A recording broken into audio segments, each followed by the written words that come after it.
Hi guys, how are you all? I hope आप सब अच्छे होंगे। चलिए शुरू करते हैं AS11 and we'll try to complete within 15 to 20 minutes. AS11 effects of changes in foreign exchange rates.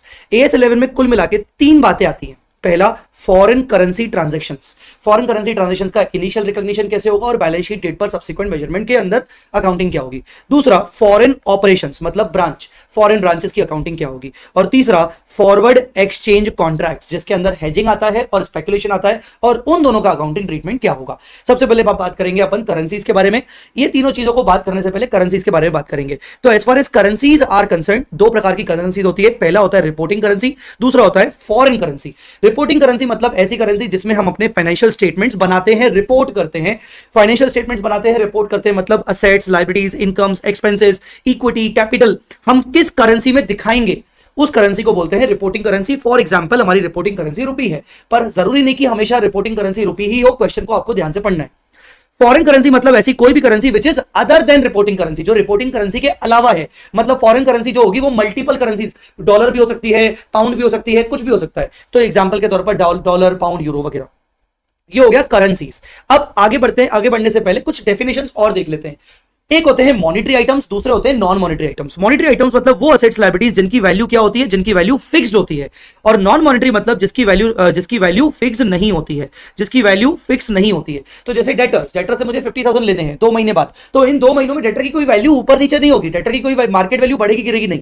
तो debtors, bill receivables, advances, prepaid expense, creditors, bills payables, loans taken, outstanding expense, ये सारे के सारे monetary items होते हैं क्योंकि इन सबकी value fix होती है। नॉन मॉनिटरी आइटम जिनकी वैल्यू फ्लक्चुएट करती रहती है, जैसे इन्वेस्टमेंट्स, जैसे building, land, inventory, machine, furniture, share capital, because share की मार्केट में वैल्यू चेंज होती रहती है। इन सबको बोलते हैं नॉन मॉनिटरी। मॉनिटरी हो चाहे नॉन मॉनिटरी हो, सिर्फ हम असेट्स एंड लायबिलिटीज की बात करते हैं, क्योंकि इनकम एक्सपेंस को हम कभी भी नॉन मॉनिटरी मॉनिटरी में नहीं आंकते। इनकम कभी भी, इनकम्स और एक्सपेंसेस कभी भी मॉनिटरी नॉन मॉनिटरी कैटेगरी में नहीं आती। ठीक है, ये हो गया आपका मॉनिटरी नॉन मॉनिटरी। अब अपन शुरू कर रहे हैं। सबसे पहला इंपैक्ट, फॉरेन करेंसी ट्रांजैक्शन।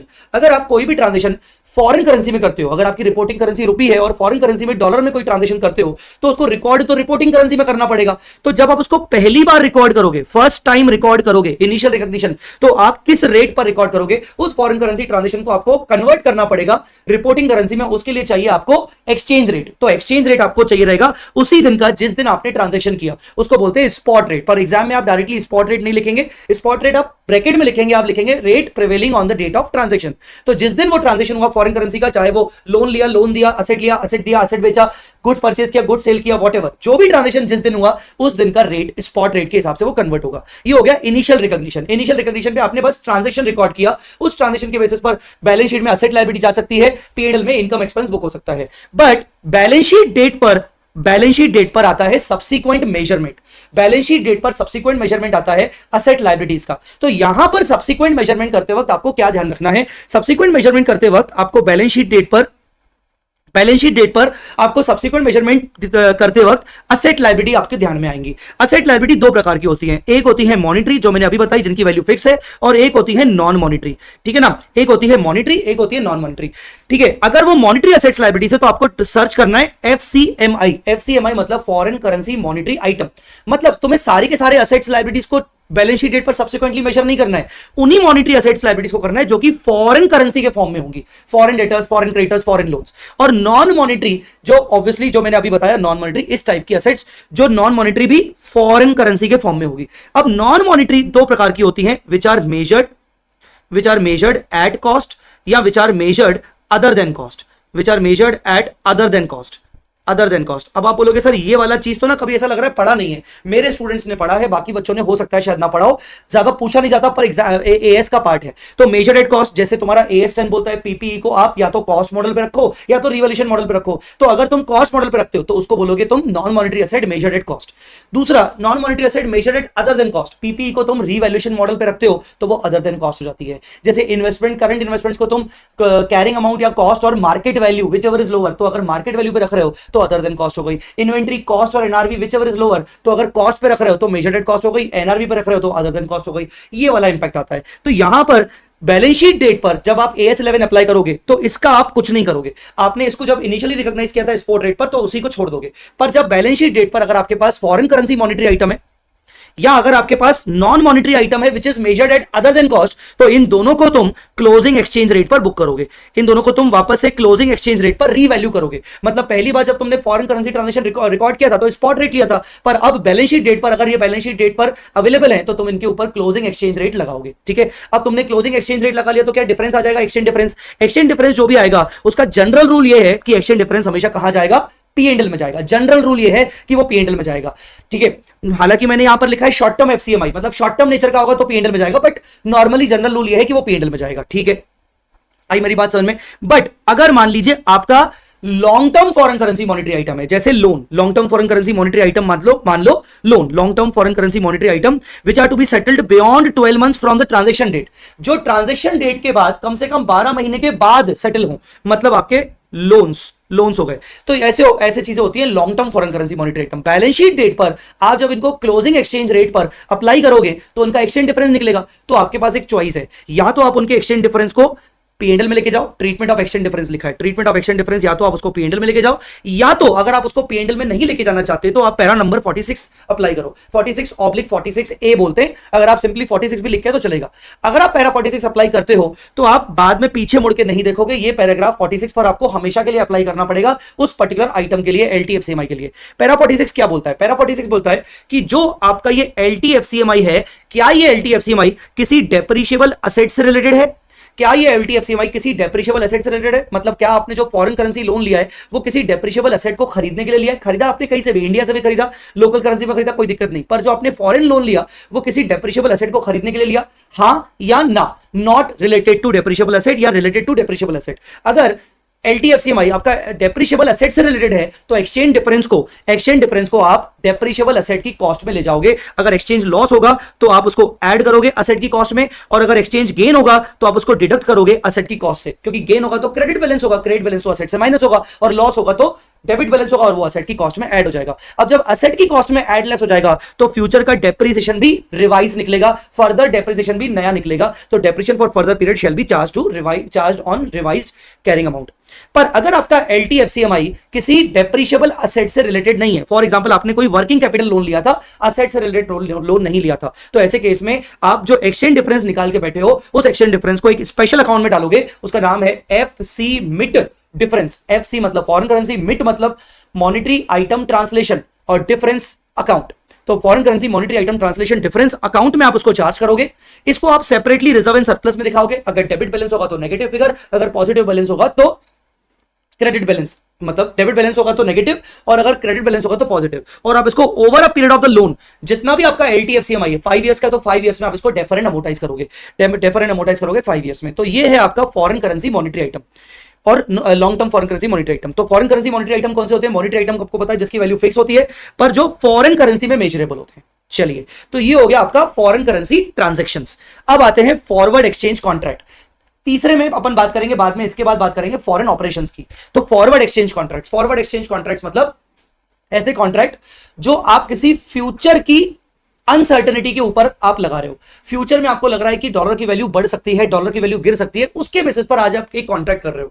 ये कॉन्ट्रैक्ट या तो हेजिंग नेचर का होगा या तो स्पेकुलेशन नेचर का होगा। अब हेजिंग स्पेकुलेशन में फर्क क्या है? हेजिंग मतलब जहां आपके पास कोई रिस्क है, आपने कोई लोन ले रखा है और आपको लोन फॉरेन करेंसी में रीपे करना है और आपको डर है कि डॉलर की वैल्यू बढ़ेगी तो रीपे ज्यादा करना पड़ेगा। हो सकता है आपके कोई फॉरेन करेंसी डेटर्स हैं जिनसे आपको फॉरेन करेंसी पैसा आने वाला है और आपको डर है कि वैल्यू गिर ना जाए। तो हेजिंग तब होती है जब आपके पास पहले से ही कोई असेट या लायबिलिटी है जिसके वैल्यू गिरने की डर लगे, जिसमें वैल्यू के गिरने का डर लगे। तो hedging to cover the risk of loss on assets और लायबिलिटीज, मतलब किसी असेट लायबिलिटी में आपको रिस्क है, उसमें नुकसान हो सकता है, उस नुकसान को कवर करने के लिए, बचाने के लिए आप हेजिंग कॉन्ट्रैक्ट करते हो। जब आप हेजिंग कॉन्ट्रैक्ट करते हो तो आपको या तो फॉरवर्ड प्रीमियम निकालना पड़ता है या तो आपका फॉरवर्ड डिस्काउंट निकलता है। फॉरवर्ड प्रीमियम मतलब एक्सपेंस, मतलब नुकसान, या फॉरवर्ड डिस्काउंट मतलब गेन। अब ये फॉरवर्ड प्रीमियम फॉरवर्ड डिस्काउंट निकलता कैसे है? बेसिकली हेजिंग के अंदर क्या होता है कि मैंने आज मान लो एक ट्रांजेक्शन किया कि भाई मैंने आज एक लोन लिया, तो रेट चल रहा है 85 रुपीज का, ठीक है। अब मैं एक्सपेक्ट करूंगा कि जब मैं लोन को रीपे करूं तो रेट 85 ही हो या 85 से कम हो, पर मुझे डर लग रहा है कि लोन की डॉलर की वैल्यू बढ़ जाएगी, 85 से ऊपर चली गई तो मुझे नुकसान होगा और बढ़ने के पूरे चांसेस है। तो मैं गया बैंक के पास और मैंने बैंक के पास जाके एक रेट बुक कर लिया। उस बुकिंग वाले रेट को बोलते हैं फॉरवर्ड रेट। बैंक को मैंने बोला कि मुझे 1 साल बाद डॉलर की जरूरत पड़ेगी क्योंकि मुझे लोन को रीपे करना है, तो आप मुझे मेरा रेट बुक कर दो। तो रेट मेरा बुक किया गया फॉर एग्जांपल 87 रुपीज का, तो 87 रुपीज का मेरा रेट बुक कर दिया गया फॉरवर्ड रेट, और मैंने इनिशियली लोन लिया था 85 रुपीज के हिसाब से स्पॉट रेट। तो फॉरवर्ड रेट और स्पॉट रेट का कंपैरिजन होता है हेजिंग के अंदर। किसका कंपैरिजन होता है? फॉरवर्ड रेट और स्पॉट रेट। फॉरवर्ड मतलब जो मैंने कॉन्ट्रैक्ट किया है, और स्पॉट मतलब जिस पर रिकॉर्ड किया था। जो भी डिफरेंस आएगा, अगर एक्सपेंस नेचर का डिफरेंस है, अगर मुझे एक्सपेंस टाइप की फील आ रही है, लॉस टाइप की फील आ रही है, तो मैं उसको फॉरवर्ड प्रीमियम बोलूंगा। अगर मुझे गेन टाइप की फीलिंग आ रही है तो मैं उसको डिस्काउंट बोलूंगा। सर गेन क्यों होगा? गेन भी हो सकता है, मान लीजिए आज मैंने लोन लिया 85 पे बुक किया, और जब मैं रीपे करूंगा उसका मैंने पहले से ही बुक करके रखा है 84 का, रीपे कर दूंगा, जब मैं 84 में पे करूंगा, मैंने आज बुक कर लिया है, तो 1 रुपए का गेन होगा। जो भी मुझे फॉरवर्ड प्रीमियम आएगा, फॉरवर्ड डिस्काउंट आएगा, मैं उसको डेफर एंड अमोटाइज करूंगा। Forward premium is expense, forward discount is income. मैं उसको डेफर एंड अमोटाइज करूंगा ओवर द कॉन्ट्रैक्ट पीरियड। अगर कॉन्ट्रैक्ट 5 मंथ्स का है, जिसमें से 2 मंथ्स करंट ईयर में आ रहे हैं और 3 मंथ्स नेक्स्ट ईयर में आ रहे हैं, तो मैं फॉरवर्ड प्रीमियम और डिस्काउंट को में से 2 मंथ्स का एक्सपेंस करंट ईयर के पीरियड में दिखाऊंगा, और 3 मंथ्स का एक्सपेंस नेक्स्ट ईयर के पीरियड में दिखाऊंगा। तो हेजिंग में आपको कुल मिला के प्रीमियम और डिस्काउंट को डेफर एंड अमोटाइज करना होता है। जबकि स्पेकुलेशन क्या होता है? स्पेकुलेशन में आपके पास कोई रिस्क नहीं है, आपके पास कोई सच कोई एसेट लायबिलिटी नहीं है जिसकी वैल्यू बढ़ जाए, गिर जाए और आपको नुकसान होगा उसका, आपको डर है, ऐसा कुछ नहीं है। यहां पर स्पेकुलेशन मतलब आप सिंपली एक ट्रेडर हो, आप स्टॉक ब्रोकर हो, और आप प्रॉफिट अर्न करना चाहते हो इमीडिएटली, प्रॉफिट फॉरेन करेंसी के फ्लक्चुएशन का फायदा उठाकर प्रॉफिट कमाना चाहते हो, या फिर आप फॉरेन करेंसी के ऊपर सट्टा लगा रहे हो, फॉरेन करेंसी के ऊपर बैटिंग कर रहे हो without any physical delivery. Foreign currency खरीदे बिना आप फॉरेन करेंसी के ऊपर पैसा लगा रहे हो कि देखना डॉलर की वैल्यू 2 रुपए से बढ़ जाएगी, 4 रुपए से बढ़ जाएगी। अगर सच में बढ़ गई तो आपको फायदा होगा, और गिर गई तो आपको नुकसान होगा। ऐसा होता है। तो जो भी आपका फायदा नुकसान निकलता है वो आपका अल्टीमेटली पीएनएल में जाता है। स्पेकुलेशन में फंडा ये है कि आपने जिस दिन कॉन्ट्रैक्ट किया उस दिन आपको कुछ नहीं करना होता। बैलेंस शीट डेट पर आपको रेट चेक करना होता है कि आपने मान लो कॉन्ट्रैक्ट डेट पर आपने बुक किया था 85 पर, कि आज मैं डॉलर को बुक कर रहा हूं 85 पर, देखना फ्यूचर में वैल्यू बढ़ जाएगी। बैलेंस शीट डेट पर ये वैल्यू हो गई 86, तो आपको 1 रुपए का फायदा हुआ। बैलेंस शीट डेट पर आपको 1 रुपए का फायदा बुक करना होता है। फिर जब आप सेटलमेंट करते हो तो सेटलमेंट डेट पर आपको वापस से चेक करना पड़ता है कि आपका रेट कितना चल रहा है। 86 का 88 हो गया तो आपको 2 रुपए का और फायदा हो गया। आप 2 रुपए का फायदा बैलेंस शीट डेट के बाद मतलब नेक्स्ट ईयर में बुक करते हो। लॉस होगा तो लॉस बुक करोगे। तो स्पेकुलेशन में आप डायरेक्टली प्रॉफिट एंड लॉस में ट्रांसफर करते हो, कोई भी अमोटाइजेशन करने की जरूरत नहीं। तो हेजिंग में अमोटाइज करते हैं, डेफर एंड अमोटाइज। स्पेकुलेशन में इमीडिएटली ट्रांसफर करते हैं, एक बार बैलेंस शीट डेट पर, एक बार सेटलमेंट डेट पर। तो ये था आपका फॉरवर्ड एक्सचेंज कॉन्ट्रैक्ट। अब अपन बात करेंगे फॉरेन ऑपरेशंस। अब अपन बात करेंगे foreign operations, FO. Foreign operations 2 type के होते हैं, एक होता है इंटीग्रल और एक होता है नॉन इंटीग्रल। एक होता है इंटीग्रल, एक होता है नॉन इंटीग्रल। इंटीग्रल के केस में अपन सारे के सारे मॉनिटरी आइटम्स, असेट्स और लायबिलिटीज के मॉनिटरी आइटम्स को क्लोजिंग एक्सचेंज रेट पर चेंज करते हैं। और जो नॉन मॉनिटरी आइटम्स होते हैं, नॉन मॉनिटरी आइटम्स असेट्स और लायबिलिटीज के होते हैं, उनको अपन सेम स्पॉट रेट, जो उस दिन का स्पॉट रेट था जब आपने फर्स्ट टाइम कन्वर्ट किया था, उस दिन पर करते हैं। इसके अलावा रेवेन्यू आइटम्स जो होते हैं इनकम्स और एक्सपेंसेस के, उनको अपन एवरेज रेट पर चेंज करते हैं। एवरेज रेट पर फॉरेन करेंसी से रिपोर्टिंग करेंसी में हम एवरेज रेट पर लेके आते हैं, ठीक है ना। और ओपनिंग स्टॉक को ओपनिंग रेट पर लेते हैं, ठीक है। और इसके बाद जो भी डिफरेंस आता है, जो भी एक्सचेंज डिफरेंस आता है, वो एक्सचेंज डिफरेंस आपका जाता है पीएनएल में। अच्छा, इसके अलावा जैसे head office account, goods received from head office account, इनको अपन एक्चुअल बैलेंस के हिसाब से, जो भी हेड ऑफिस की बुक्स में जो भी इनके बैलेंस होंगे उनके हिसाब से चेंज करते हैं। नॉन इंटीग्रल में अपन सारे असेट्स लायबिलिटीज, चाहे वो मॉनिटरी हो चाहे नॉन मॉनिटरी हो, सारे असेट्स एंड लायबिलिटीज को क्लोजिंग एक्सचेंज रेट पे चेंज करते हैं। क्लोजिंग एक्सचेंज रेट पर चेंज करते हैं। रेवेन्यू आइटम्स को या तो एक्चुअल रेट लेते हैं, और अगर एक्चुअल रेट पॉसिबल ना हो पाए तो एवरेज रेट लेते हैं। एक्चुअल रेट पॉसिबल ना हो पाए तो एवरेज रेट लेते हैं। और बाकी चीजें जैसे अपन ने इंटीग्रल में की थी वैसे का वैसा ही। अगर यहां पर कोई एक्सचेंज डिफरेंस आता है तो उस एक्सचेंज डिफरेंस को हम डालते हैं एक स्पेशल अकाउंट में, which is called FCTR account, foreign currency translation reserve, और इसको हम रिजर्व एंड सरप्लस में दिखाते हैं। ये FCTR अकाउंट आपका तब तक पड़ा रहेगा जब तक आप अपना ये non integral foreign operation sale नहीं कर देते। अगर आपका non integral foreign operation integral में कन्वर्ट हो गया या आपने खत्म कर दिया, तो आप इस FCTR को पीएनएल में कन्वर्ट कर देते हो, पीएनएल में लेके आते हो जब आप एफओ को सेल कर देते हो या फिर इंटीग्रल में कन्वर्ट कर देते हो। So guys, this was your AS11 का चार्ट रिवीजन। मैंने जो 151 मास्टर प्रॉब्लम्स दिए हैं उसमें मैंने AS11 के 4-5 क्वेश्चंस डाले हैं, वो जरूर एक बार अच्छे से करके देखिएगा, मजा आ जाएगा। चार्ट ये मास्टर प्रॉब्लम्स आपको डिस्क्रिप्शन से मिल जाएंगे। So guys, thank you so much for watching this lecture. अगर आपको लेक्चर अच्छा लगा, पसंद आया, तो प्लीज आप इसको लाइक जरूर करिएगा और बाकी सबके साथ शेयर करिएगा। चैनल को सब्सक्राइब करना मत भूलना। All the best.